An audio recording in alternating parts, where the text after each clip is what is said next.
dada kamera dong. Pak, kata-kata hari ini dong.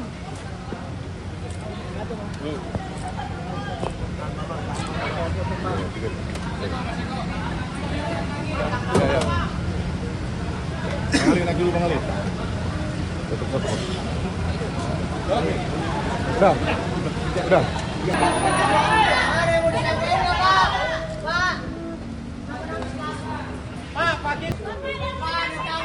Pak, banyak banget mau main bola, Pak. Mau main bola ya ini ya? Tadi futsal di mana, Pak? Mau main bola banyak banget sih. Ayo, Pak, bola deh. Yang ditetapkan pada hari ini adalah 1. Saudara LHB selaku Kasubdit Industri Hasil Perkebunan Non-Pangan dan Fungsional Analisis Kebijakan dan Pembinaan Industri Alimadya pada Direktorat Industri Hasil Hutan Kementerian Perindustrian Republik Indonesia. 2. Saudara FJR selaku Direktur Teknis Kepabianan pada Ditjen Bea Cukai.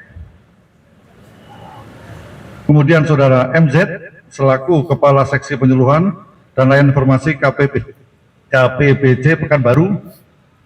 Kemudian itu 3 itu untuk penyelenggara negara. Kemudian untuk swastanya itu ada 8. Yang pertama adalah ES selaku Direktur PT SMP, PT SMA, dan PT SMS.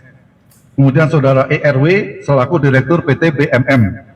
Kemudian Saudara FLX selaku Direktur Utama PT AP dan Head Commerce PT AP. Kemudian Saudara RND selaku Direktur PT TAJ. Kemudian Saudara TNY selaku Direktur PT TEO. Dan Saudara VNR selaku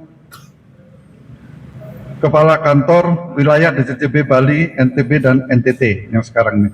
Kemudian RBN selaku Direktur PT CKK. Dan Saudara ISR selaku Dirut PT MAS dan Komisaris PTSP. Para tersangka disangka melanggar pasal 603 junto pasal 20 huruf A atau C Undang-Undang Nomor 1 Tahun 2023 dan subsidiar pasal 3 junto pasal 18 Undang-Undang Nomor 31 Tahun 99 tentang tidak pidana korupsi. Terhadap para tersangka saat ini dilakukan penahanan rutan untuk 20 hari ke depan di Rutan Salemba Cabang Kejaksaan Agung dan Rutan Salemba Cabang Kejaksaan Negeri Jakarta Selatan. Jadi pada kurun waktu tahun 2020 hingga tahun 2024, itu pemerintah Republik Indonesia memberlakukan kebijakan pembatasan dan pengendalian ekspor CPO.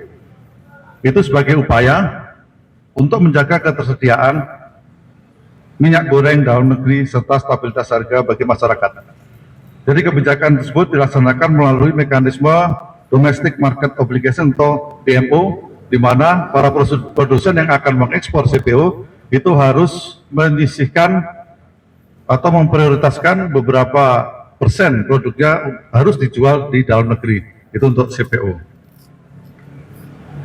Kemudian dalam rangka kebijakan tersebut, CPO ditetapkan sebagai komoditas strategis nasional yang secara kepabeanan diklasifikasikan dengan AS code tertentu, ya, contohnya AS code 1115.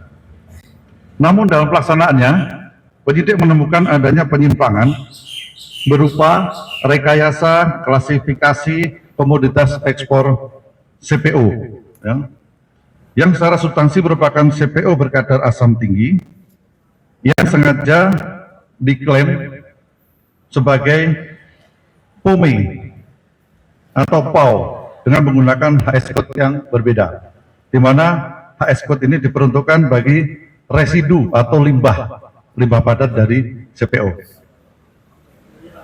Rekayasa klasifikasi tersebut itu tujuannya adalah untuk menghindari pengendalian ekspor CPO, sehingga komoditas yang hakikatnya merupakan CPO dapat diekspor seolah-olah bukan CPO dan terbebas atau diringankan dari kewajiban yang ditetapkan oleh negara.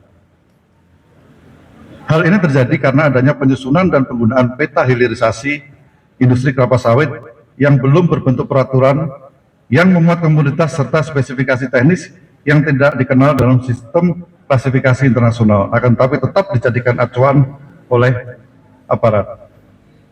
Kemudian modus berikutnya adalah meloloskan ekspor CPO dengan menggunakan klasifikasi yang tidak sesuai dengan tujuan untuk menghindari pembatasan dan pelarangan ekspor CPO, menghindari DMO, serta mengurangi kewajiban pembayaran biaya keluar dan pungutan sawit yang seharusnya dipenuhi kepada negara, sehingga pungutannya menjadi jauh lebih rendah.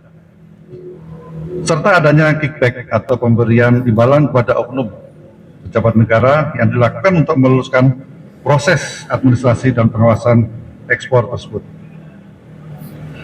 Perbuatan penyimpangan tersebut menimbulkan dampak yang luas dan sistemik, tidak hanya terhadap keuangan negara, tapi juga terhadap tata kelola komoditas strategis yang di tengah rasa keadilan di dalam masyarakat, yaitu diantaranya adanya kehilangan penerimaan negara, kemudian tidak efektifnya kebijakan pengendalian CPO, dan ketiga, terganggunya tata kelola komoditas strategis nasional ini.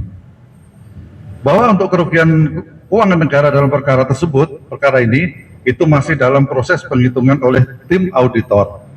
Namun demikian, berdasarkan perhitungan sementara oleh auditor kami, kerugian keuangan negara atau kehilangan penerimaan negara diperkirakan mencapai antara 10 triliun hingga 14 triliun rupiah. Itu baru kerugian keuangan negara dan belum merupakan potensi kerugian perekonomian negara yang sedang dihitung juga. Adapun para tersangka